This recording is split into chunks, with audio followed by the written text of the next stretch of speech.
आपण त्यांच्याकडून जाणून घेण्याचा प्रयत्न केला। वळूयात दिवसभरातील दुसऱ्या महत्त्वाच्या बातमीकडे। देशभरात ऑनलाईन गेम्स खेळणाऱ्यांचं प्रमाण वाढत चाललेलं आहे। देशातील तरुण पिढी या गेमिंगच्या आहारी जाते। बरं, या विरोधात सरकारने ठोस पावलं उचलण्याची गरज असल्याची मागणी विधान परिषदेत करण्यात आली आहे। मुलांमध्ये वाढत चाललेल्या डिजिटल व्यसनाबाबत आणि त्याचा होणारा दुष्परिणाम लक्षात घेता याबाबत अभ्यास तसंच उपाययोजना सुचवण्यासाठी महाराष्ट्र शासनाने एक तज्ञांची टास्क फोर्स नियुक्त केलेली आहे आणि हाच मुद्दा आज लावून धरण्यात आलेला होता।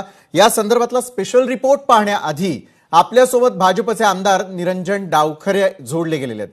निरंजनजी, आजकाल आपण पाहतोय की सर्वसामान्यांच्या हातामध्ये मोबाईल आहे, त्याला वयाची देखील मर्यादा राहिलेली नाही आहे। अबाधित अशा प्रकारचं असलेलं इंटरनेट वापरता येतं आणि इंटरनेटच्या सुविधेतून नको ते प्रकार नव्या पिढीपर्यंत जात असल्याचं आपल्याला सगळ्यांना थेट पाहायला मिळतं। कुठेतरी या संदर्भातला महत्त्वपूर्ण कायदा, काहीतरी कठोर नियम करणं गरजेचं आहे आणि ही काळाची गरज बनत चालली असं तुम्हाला देखील वाटतं का निरंजनजी? तांत्रिक अडचणीमुळे निरंजनजी माझा आवाज आपल्यापर्यंत येत नसेल, मात्र एक सर्वात मोठा निर्णय जो आहे त्या संदर्भातली मागणी आज सभागृहामध्ये थेटपणे पाहायला मिळालेली होती। अधिवेशनाच्या आत याबद्दलचा अहवाल देखील आता महाराष्ट्र शासन हे सुपूर्त करणार असल्याचं कळतंय। मुलांमध्ये सध्या आपण पाहतोय की ऑनलाईन गेम्स असतील, देशातील तरुण पिढी या गेमिंगच्या आहारी जाताना दिसतेय आणि त्यामुळे अनेक गैरप्रकार होत असल्याचंही दिसतं। बरं, या विरोधात सरकारनं कुठेतरी ठोस पावलं उचलण्याची गरज असल्याची मागणी जोर धरती आहे।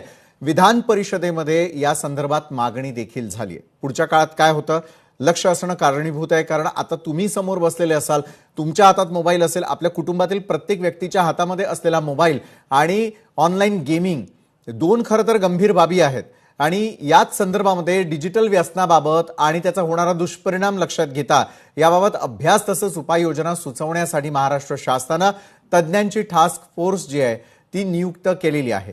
यावेळेला पुन्हा एकदा भाजपचे आमदार निरंजन डावखरे आपल्यासोबत जोडले गेलेले आहेत। निरंजनजी, स्वागत आपलं न्यूज प्लॅनेटमध्ये। खरं तर तरुण पिढीच्या हातामध्ये असलेला मोबाईलवरती मिळत असलेलं अमर्यादित असं इंटरनेट आणि मग ऑनलाईन गेमिंग, हा सगळा जो मायाजाल आहे यातून या तरुण पिढीला बाहेर काढण्यासाठी उपाययोजना होणं कितपत गरजेचं वाटतं निरंजनजी?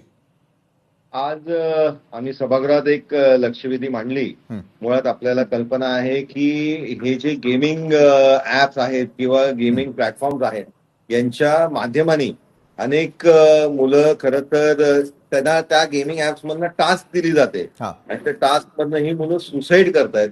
अशी अनेक प्रकरणं मी सभागृहातही वाचून सांगितली। 14 वर्षाच्या एका लहान मुलांनी पुण्यामध्ये त्यांनी सुसाईड केली। आता एक घटना गाझियाबाद मध्ये 3 बहिणींनी एकत्र सुसाईड केली। ज्या 3 बहिणींनी सुसाईड केली त्यांनी त्या नोटमध्ये सॉरी पापा सॉरी लिहिलं। त्याच्यामध्ये पुण्याचा जो मुलगा होता त्यांनी सुसाईड करताना लॉग आउट लिहिलं। ही जे त्या मुलांच्या मानसिकतेवरती हे गेमिंग ऍप जे प्रभाव घालतायत त्याच्यामुळे खरं तर ही एक विकृती आहे आणि ह्या विकृतीला थांबवणं गरजेचं आहे। त्याच्यामुळे आमची मागणी खरं तर सभागृहाच्या माध्यमाने माननीय मंत्री महोदयांना हीच होती की ते जे प्लॅटफॉर्म चालवतात किंवा ते जे गेमिंग ऍप्स चालवतात त्या प्रोप्रायटर्सवर, त्या ओनर्सवरच खरं तर 306 IPCचा जो कलम आहे तो आता जो नवीन ऍक्ट आहे त्याच्या अनुसार BNSचा 108 कलम अनुसार यांच्यावर अबेटमेंट टू सुसाईडचे कलमच टाकले पाहिजे, बरोबर, तरच हे गोष्टी थांबतील।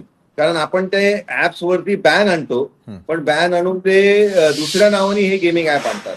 त्याच्यामुळे आपल्याला थोडीशी कठोर कारवाई करणं गरजेचं आहे। त्याचबरोबर एक टास्क फोर्स राज्य शासनाने नेमलेली आहे। त्या टास्क फोर्सचा जो अहवाल आहे तो लवकरात लवकर त्यांनी सादर करावा अशीही आमची मागणी राहिली। माननीय आशिषजी शेलार साहेब यांनी अतिशय विस्तृत आणि एक सकारात्मक उत्तर हे दिलेलं आहे। त्याच्यामध्ये शासनाची भूमिका मांडत असताना तो जो अहवाल आहे तो पुढच्या अधिवेशनाच्या आत, म्हणजे पुढचं अधिवेशन चालू व्हायच्या आत ते टेबल करणार आहेत, जेणेकरून सर्वच लोकांना याची माहिती भेटेल।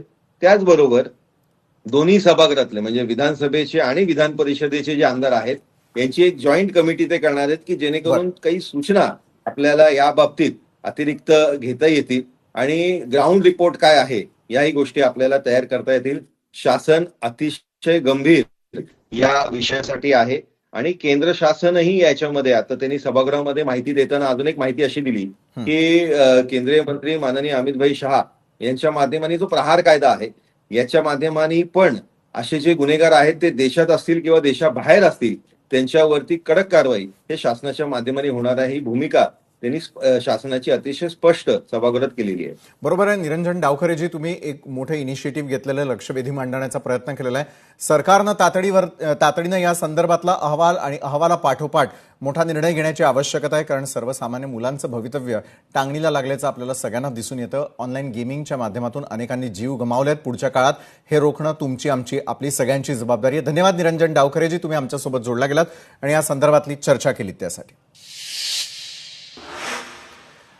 आर्थिक राजधानी मुंबईच्या सर्वांगीण विकासाचं उद्दिष्ट